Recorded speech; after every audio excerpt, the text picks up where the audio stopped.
Many of you would have seen this on Facebook. I put this on there and asked if anybody could tell me how to get this off from the back of the card that it's stuck to. Now this is very old, it is vintage, and close up the gingham here isn't white, it's actually brown.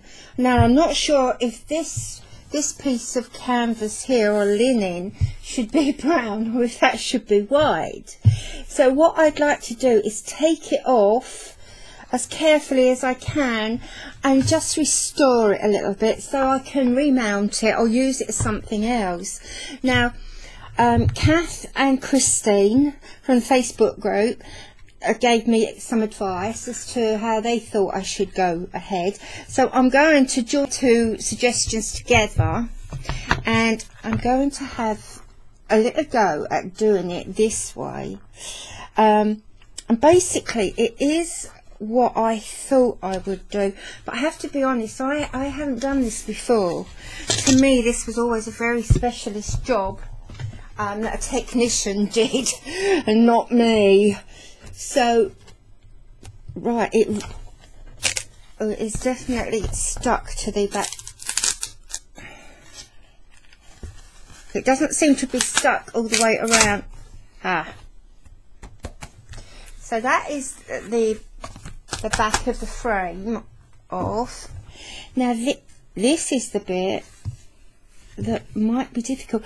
Now that's strange because the back of here, it's actually cardboard, which should make it easier to get off, but it doesn't look like old cardboard. It's very white. The design and the lettering here looks contemporary.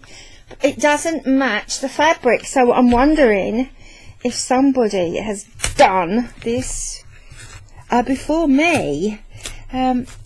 Somebody else has done this, which suggests then that this could be even older than maybe I think it is. I did get this in a charity shop a couple of weeks ago and thought, oh, that is lovely. Oh, actually that is, oh, now look at that, that has come off in so it wasn't glued to the card apart from around the edge. Oh heavens, I've no idea what that glue is. See, look at that, how contemporary that is and new looking, and the back of it as well doesn't go with that. So somebody has obviously done this in recent years. Yeah, that is oh gosh, I wonder what that glue was. So what I will do now, I will just soak this in some warm water and take it from there and see what happens. Well, I have the water here in my dyeing bowl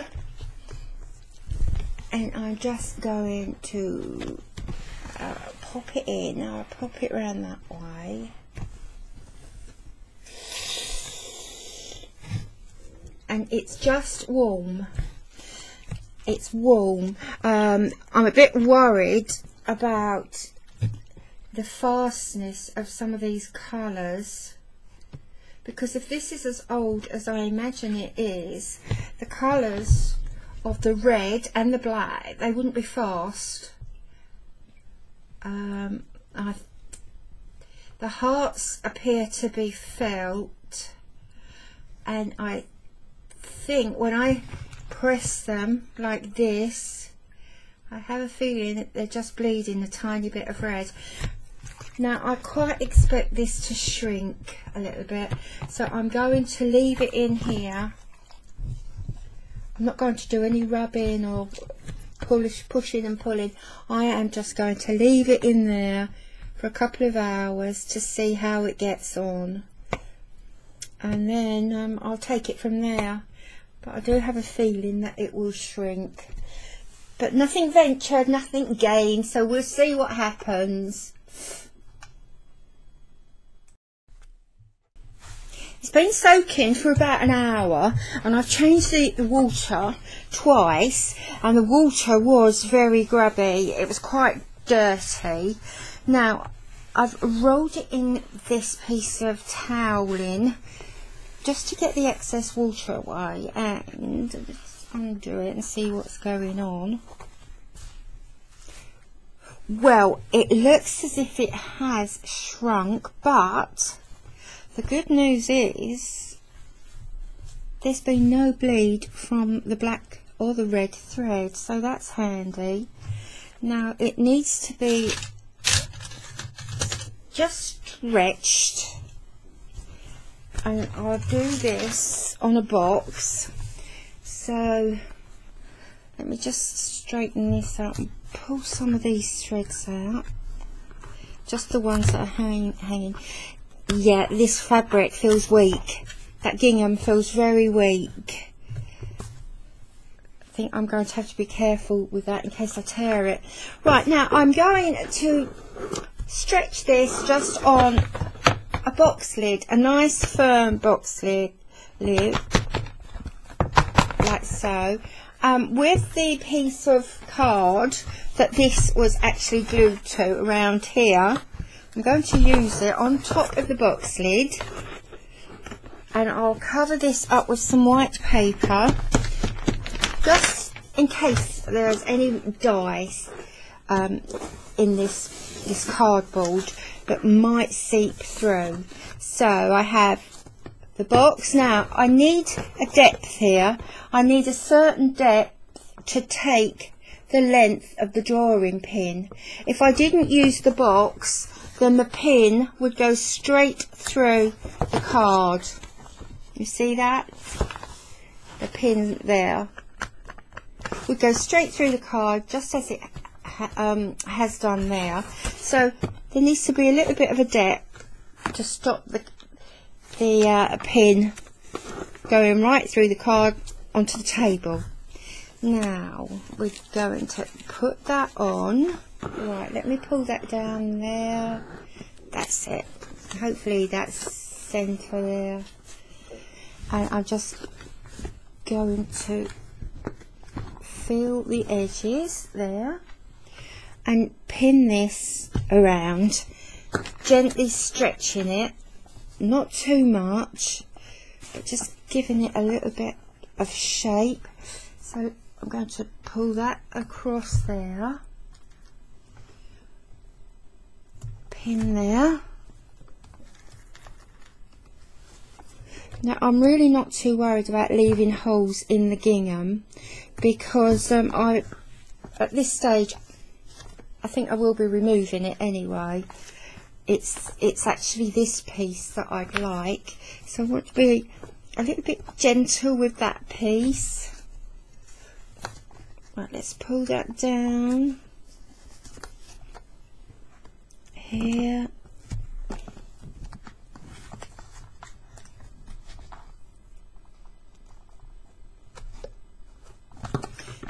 So there we are, that's the last pin.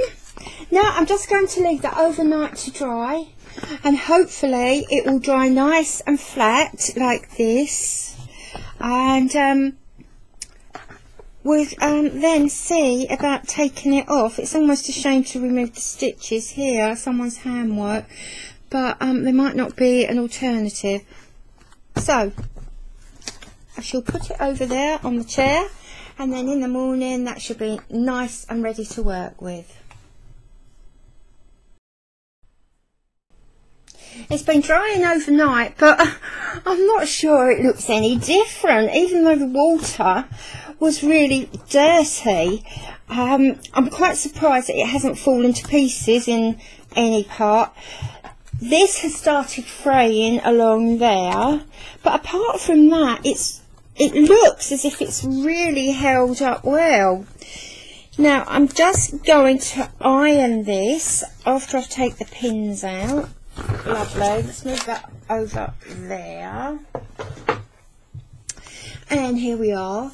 So I'll just give this a quick press, and then I'll have a look at the backing to see what we're going to do there. So this is it now after it's been pressed. Does it look any different? I don't think it does. But the next thing to do is I might take the stitching off here. As I'm saying it, I'm thinking, no, I might just cut the red off as close to the stitching as I can get. It would be a shame to take the original stitching off. So I will cut this, the red, and the red is quite weak. And where the boxes, the squares on the check should be white, they are actually brown. So it is quite old. And some of the little hearts are coming off, so I might put those down. I might sew those down and just generally tidy it up a little bit. But getting back to here, I'm going to cut this as close to that blanket stitch all the way around the edge, so I keep the original stitching, and then I will go and sort out some fabric for the background, and just see, or have a think about what I actually want to do with it. Okay, so as soon as I sort the fabric out, have a little think about where I'm going with this, I'll get back. I very carefully trimmed this off from all the way around the edge, as you can see, and I managed not to clip the original blanket stitch, and I'm really pleased about that, because it can be a bit clumsy sometimes, but it's perfect, it's fine. That has loosened in the washing, but apart from that, I think it's looking really good. So I'm just going to show you how this has aged. I'll stick that on a piece of white card, and you might be able to see how brown this looks, and it is very, very weak. As I said, I have no idea how old it is, but it is weak, and I think if I were just to pull it, it would tear. Now that is the old piece, and this is from my son's shirt that I cut up. That he knows about this one, and I don't know if you can see the difference in the colour. There's a definite difference. I'm not sure it's coming out on the screen. No, this is definitely brown. The white boxes here are brown, as against the bright white here, the newer fabric. And so I think that just gives us a little bit of an idea of just how old this is, providing you can see it on the screen. And on my screen they both look the same. But anyway, there is a difference. So the next thing I did was to find a piece of background fabric. Now for me, sometimes this is the hardest or the longest part of all, finding fabric. I mean, I have loads and loads of fabric donations, and my daughter-in-laws are really brilliant at giving me fabrics, so I have a lot to choose from, and I find it so difficult to make these decisions. But I have come up with this. Now the next decision is which side. This is the wrong side, I think. Yes, this is the wrong side. And this is all I have, because a lot of my fabrics are from samples, are just samples, and that's how big they are, which is ideal for the work I do. So there's that side, which brings out the yellow and the dark of the writing. I like that side. Oh, there's this busier side, which actually took my eye in the beginning. When I saw it, I thought, yeah, that's it, this one. Oh, but I'm not so sure now. Oh my goodness, this was the side I preferred until I saw it on the screen. Do you think this is too busy? Right, I've also got this one, and this is really beautiful. I'll hold it up, and I have no idea what this is. It's slightly stretchy, and it's puckered. These are all puckered, and it is just lovely. I mean, I can't imagine it being dress fabric, but obviously it must be. I suppose a jacket, oh, a jacket, yeah, maybe, but it is beautiful. Once again, this is all I have of it, so it's quite precious, and the back is just as nice. So anyway, I thought maybe this, not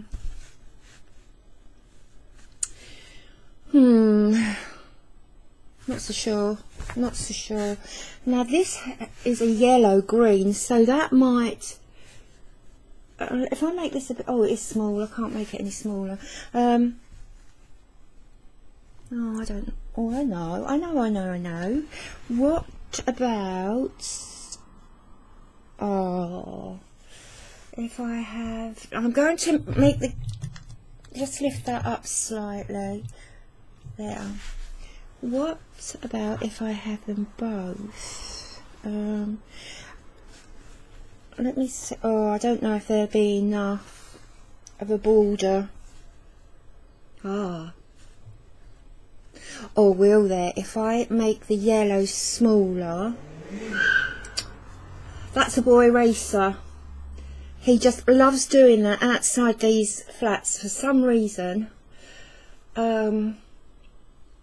Right.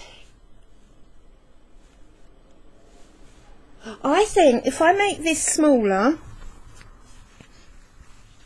just cut off a piece there, I would get that beautiful border. I'd have to make that smaller as well, or shorter, and then I would have the best of both worlds. Make that as well. Yes, I'm going to do that. So I'm going to do that while I'm totally inspired to do that, because in 5 minutes I shall look at it and think, no, that's the wrong decision. So as soon as I've done that, I'll get back and show you what it looks like. Done. So here it is, nicely trimmed, the bits I cut off there. Too late now to change my mind. So what I'll do now, I'm going to secure this piece to this piece first. Now, I'm not sure how I'm going to do that. I might possibly do a blanket stitch in between. I don't know whether to hide my stitches, so we just see the original stitches, or to actually add more stitches to it to embellish it a little bit more. I'm tempted actually to add more to it. So I'm going to neaten the edges first, and I think while I do that, with possibly a very small zigzag stitch on the sewing machine around there, I'm hoping by the time I finish doing that, I'll have made a decision about whether to add my own stitches to it or to leave it like that. I'm looking at the screen and I can see spaces where I could actually embellish it further. Maybe around the stars and the hearts. The hearts are a little bit on the plain side. So yes, I think I might have made a decision now actually. I think I will embellish it. However, as you know, by the time I finish doing the zigzag around here, I might have changed my mind. So anyway, you'll be the first to know. I didn't plan to sew down the back in here, but I thought, well, while I'm at the machine, there's no point in not sewing it down. So I placed it, I've matched the centres here, so it is central to this piece, and I've just sewn it with a long stitch. So it's more or less, I've more or less used that as tacking, although I won't take it out, I should just sew over it. So I'm quite pleased with that. Now this I need to place once again in the middle of this, so I'm guessing sort of, there's the centre, well, I'm not guessing really, there's the centre. So I just need to find the centre of this, which is, let's fold that up and crease it there. So that's the centre there. Oh, good as. Let's see, does that look central on the screen? So we have 3 boxes that side. I mean, it doesn't have to be. You could have it wherever you want. I think that looks about central. Right, yeah, that'll do. That will do. And I'm just going to pin this in place. Now, it's up to you if you tack it. I don't think I'm going to tack it or baste it. I don't think I'm going to do that, because the first stitch I'm going to do, which will actually double up as a basting stitch as well, will be a running stitch, and I'm going to do that at the foot of the legs. That sounded funny, didn't it? Yes, I'm going to do it at the foot here of those legs. So as soon as this is in place, and it practically is now, where's all my pins of, talking of legs, my pins have grown legs and walked off somewhere. Right, so I think another one should do it. Oh, these are bent. Right, does anyone else find that their pins bend really easily? I don't know if the hot weather has anything to do with it, or if it's just my strong manly hands. Right, so it's in place now, and I'm just going to start with a very small running stitch, not too close to the edge, because I might pop another stitch in there. Let me just make this bigger for you. There you are. And a nice running stitch. You use whatever size stitch you want. You could vary them, have short and long, all one length, thick and thin. It's entirely up to you. Oh, it's a bit stiff, tough getting through there. Now I've chosen yellow for obvious reasons, so it brings in the background and the stars, so there's a flow going right the way through, or a composition. So I'm going to carry on with this, and I have to say, it really is a bit odd actually. Has anybody ever found this when they've done similar? It's a bit strange working on this piece of work that somebody else has worked on a long time ago. It's definitely strange. Yeah, it really is a bit weird, not in a nasty way, but it's just a strange feeling to feel that somebody else's hands have been where mine are at the moment. Oh, that is peculiar. I'd be interested to know if anyone has found the same. But then I do find that touching bricks in medieval churches and cathedrals. So I'm not surprised really. But hey ho, I'm going to carry on and hopefully do credit to the person who actually started this. Ooh, how strange is this? Oh, it really does feel strange actually. Anyway, I'll carry on. It's already taken shape there. Then I'm going to sit back and have a coffee and really think about what I'm doing. And I might actually light a candle for the person who made this, for the hands who sewed this. Okay? So, she's probably still with us. I say she's probably still with us, and she's probably about 25, watching this video thinking, what is she talking about? The woman's mad. I doubt it, but it's quite a nice thought, isn't it? I'm going to finish here and have my coffee and get a grip on reality. Okay. So I've added quite a lot actually to the background. I did add some stitches around here, all the way around the hearts, which now look like strawberries. I added blanket stitch and cross stitch in the centre. The stars, I've added sequins to the centre. Let me make this a little bit bigger. Oh, that's better. That's a lot better, right? So now I have sequins in the middle, and I've matched the colour of the sequins, they're blue, to this thread here, which now is a straight stitch and French knots all the way around. Each one's been treated exactly the same. So they're all sequined, satin stitch or straight stitch and French knots. I'm not sure if I had already put this row of running stitch around there, the yellow, to match the colour of the stars, and also around the edge here.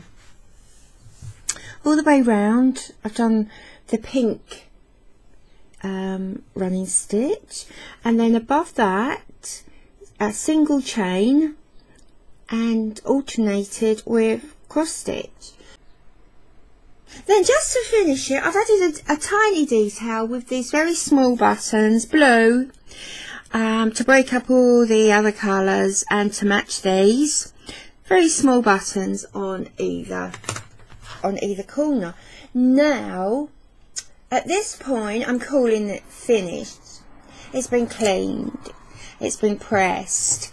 I'm quite happy with how it looks. It's just had a little bit of enhancement, but not enough to change all this. Not enough to change the stitching or the sentiment. So it's still basically the same with just a little bit of embellishment. Now I could actually remount it on the picture into the frame. Take that.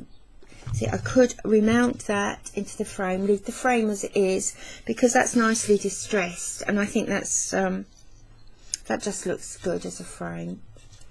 So I could put that back like so, but I've decided not to do that. I'm actually going to make this into a little cushion for between the pillows to lay on the bed, or I see it as some sort of bedroom type cushion, or even on your favourite chair, that type of thing. Now I've chosen this fabric. It's a very nice strong woven fabric. It's lovely. Now that is the front, and this is the back. And at the moment I'm favouring the back, because I think the back matches all this better than the front. Yes, I've made my decision. That was quick, wasn't it? So what I shall do now, right sides to right side. So that is going to be, yeah, right sides to right side. I'm going to pin it all the way around, and then I'll trim off the excess. I'll trim that now. That's just to keep it in place.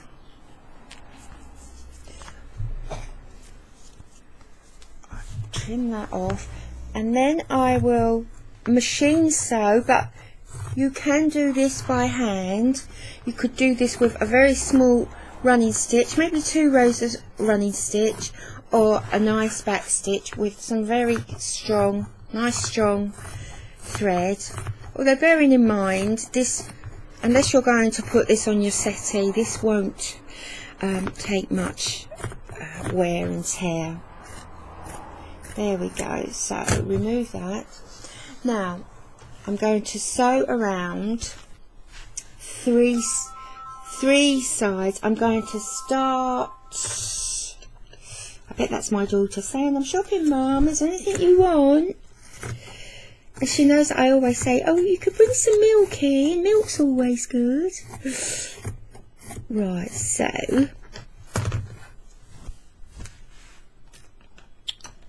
I'm going to leave just that much open.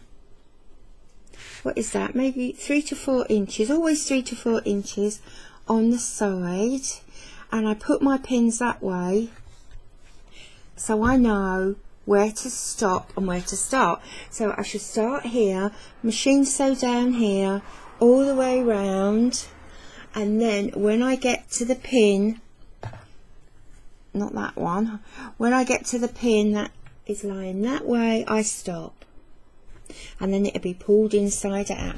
So I'm going off to do that now, and I will be back in a minute. So once you've pulled it in to the right side, or out to the right side, pull out the corners. Now what I haven't done here, what I've forgotten to do, is to clip the corners, but I don't think it's going to matter. If it does, I'll have to pull this back into the wrong side. Hang on a minute, let's just see. I could clip them from here. Oh, now let's just see how these look. So push them out. Oh, that's perfect. That'll do, lovely. And then let's just make sure how.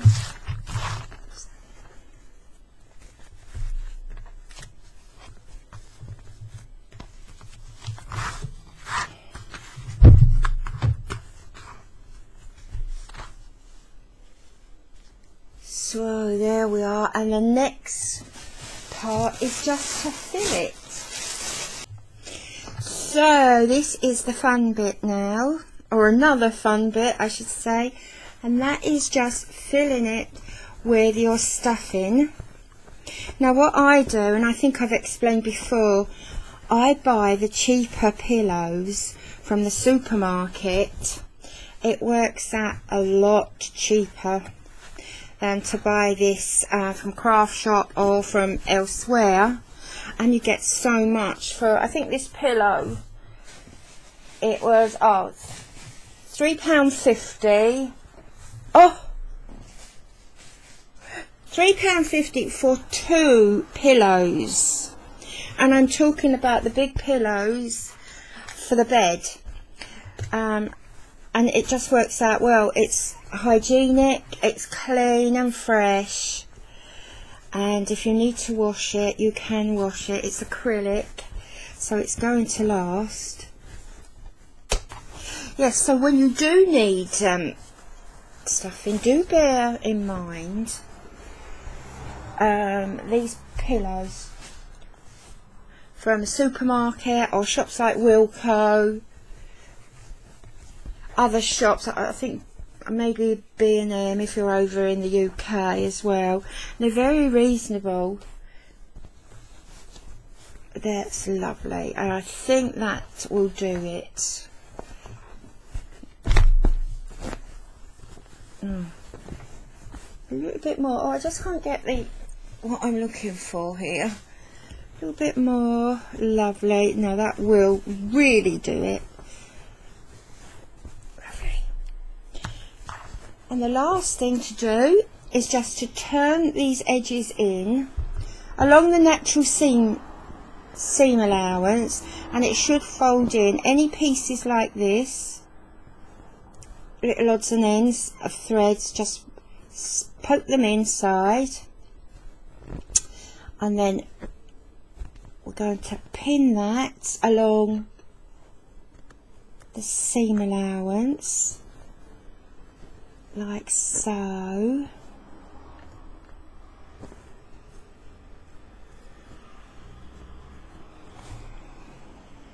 Oh, that's a tricky old one there. I can't quite fold that in right. And then with a very, very small oversew stitch, I'm just going to oversew that gap closed. An oversewing stitch is just a stitch from one side to the other. I'll start this on the screen, make it bigger, that's better. Now I've got a nice needle, a fair size length, with a nice sharp end here, nice sharp. I'm using 3 strands of embroidery thread, and I put a knot in the end. Now that knot you bury into the seam quite away from the end. Now as you can see there, I've got thread sticking out there. I'm just going to pop those in like so, and then take my needle about 1/2 inch or so away from where the gap starts, pull it out, and that will lose the thread. If you can see the thread there, just pull the knot inside, little pull there. Now you've lost the knot. And so I'm going to start the over sewing from there as well. You don't have to start it that far back, but it will just strengthen the openings. Just going to make these really, really tiny so the stitches get lost in the pattern of the fabric. And that is all I'm going to do right the way to the end here.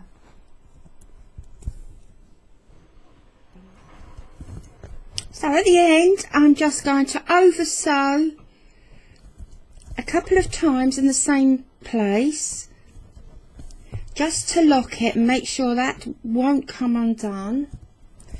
And then I'm going to take this back into the seam and lose the thread in the cushion there, cut that off there, and this is the back. So I think that was the right decision to have that as the background fabric, or the back fabric. So back and front. But I am sorely tempted maybe to put a button there. No, I'm not tempted at all. That would just look wrong. So there we are. One way of upcycling, respecting, appreciating some very old embroidery. So as the controversy continues about whether it was Mark Twain who came up with this, or some contemporary songwriters, I really don't care. I love it, I like it, and I just feel that I've saved it. I've saved someone's precious handwork. So if you do get the chance to do a little bit of upcycling, then have a go and see what you can make yours into, your little bit of fabric. See how you can change it, but keep it as close to what it was as possible, I think. But anyway, there we go, and I hope you enjoyed that. Please like it if you did, and if you didn't like it, then just scroll past, okay? And I'll see you all on Facebook. Bye.